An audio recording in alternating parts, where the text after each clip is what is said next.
이틀만 지나면은 5월의 중간이네요. 시간 참 빨리 갑니다. 그죠? 5월 13일입니다. 수요일 김용민 브리핑 시작하겠습니다. 시청자를 가스라이팅하지 않는 방송, 시청자를 기만하지 않는 방송. 네, 앞으로 그런 김용민 브리핑이 되겠습니다. 경기도 고양시 덕양구 창릉도 모습 보시겠습니다. 그래요. 해가 다 떴네요. 현재 12도입니다.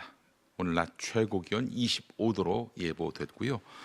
보시다시피 맑은 날씨 하루 종일 이어지겠습니다.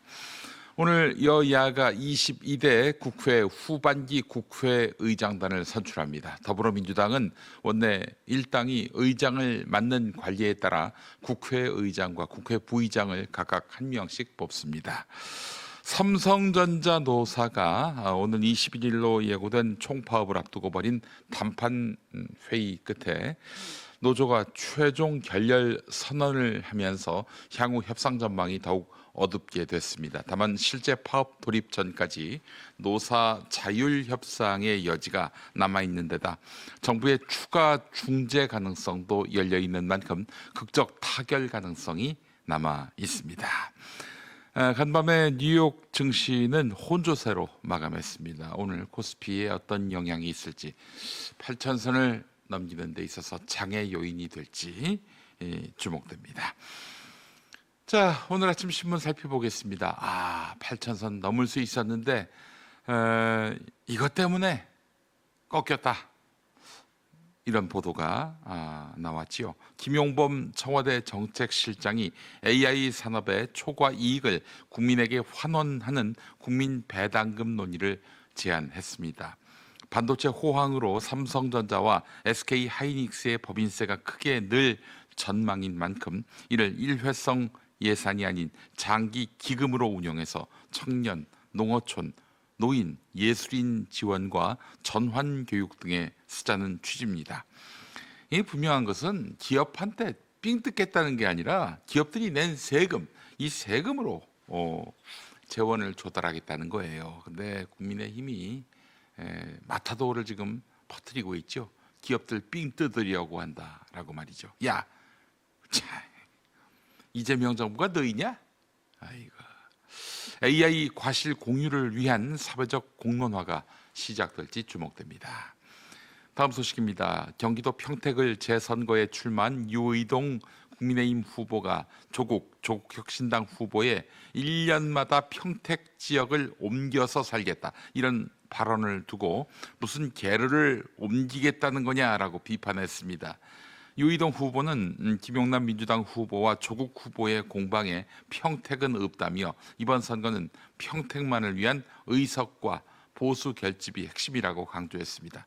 김용남 후보도 평택만 이야기하고 싶어 하지요. 누구 때문에 이 난장판이 됐습니까? 네. 다음 소식입니다. 부산 북갑 보궐선거에서 박민식 국민의힘 후보와 한동훈 무소속 후보의 단일화론이 나오고 있는데 실제 효과는 불투명하다 이런 분석이 나왔습니다. 여론조사상 두 후보 지지율은 단순 합치면 민주당 하정우 후보를 앞서지만 가상 양자 대결에서는 지지층 이탈이 60%를 넘는 것으로 나타났습니다. 후보 간 표 이전이 쉽지 않아 단일화 셈법이 복잡해지고 있습니다. 그만큼 박민식 지지자, 한동훈 지지자 사이에 갈등의 골이 매우 깊다는 이야기지요. 중앙일보에 관련한 기사가 있습니다. 자, 이 소식도 굉장히 주목됩니다. 한국일보 보도인데요. 임성근 전 해병대 1사단장이 최상병 특검법에 공소 취소 조항이 있는 것과 관련해 위헌 법률 심판 제청을 신청했습니다. 이 공소 취소 조항 때문에 박정훈 전 수사단장 항명죄 사건이 항소 취하가 된 거 아니겠습니까? 자, 그런데 말이죠. 이 조작기소 특검법에 공소 취소 조항을 두고 논란이 빚어지고 있지 않습니까?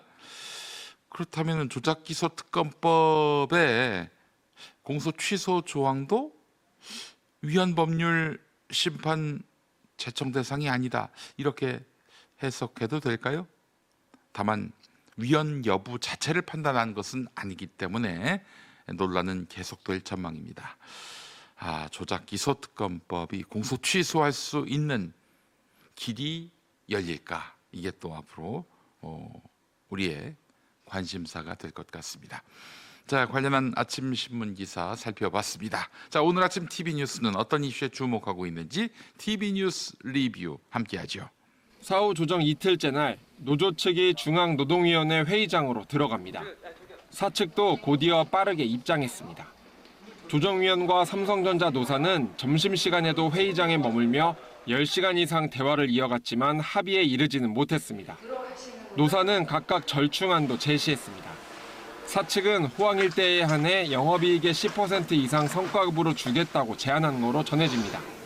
노조는 기존에 제안한 15%에서 1에서 2%포인트 낮추겠다고 했지만 경영 상황이라는 단서 없이 성과급 비율을 고정하라는 의견을 고수했습니다.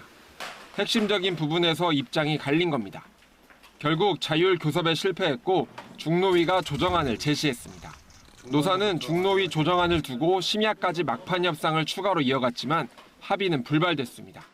노사 이견이 좁혀지지 않아서 조정안을 요청드렸고 조정안을 12시간이 넘게 기다렸습니다.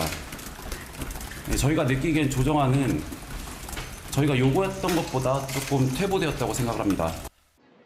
중국 베이징의 텐탄공원 입구. 오늘부터 이틀간 공원이 폐쇄된다는 안내판이 세워져 있습니다. 안으로 들어가 보니 기년전과 회원벽 등이 있는 중심부로 가는 길은 이미 막혀 있습니다. 13是搜索买不了呀。 천단공원의 주요 명소들은 유지보수를 이유로 일시적으로 폐쇄됐습니다. 황제가 하늘의 제사를 지내던 이곳은 트럼프 대통령과 시진핑 주석이 내일 방문할 예정입니다. 미국의 경호 장비와 인력을 실은 수송기는 이번 달 초부터 베이징에 속속 도착했고 베이징 거리에서는 미국 방탄차와 경호 차량이 목격됐습니다.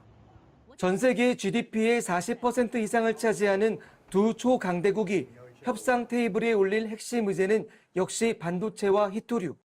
2022년 이후 중국에 대한 반도체 수출 규제를 반복해온 미국과 히토류 수출을 통제해온 중국이 얼마씩 양보하고 받아가느냐에 우리나라를 비롯한 세계 경제의 향방이 달려 있습니다. 방청석에 앉은 가족에게 미소를 보이며 재판정에 들어온 이상민 전 행안부 장관.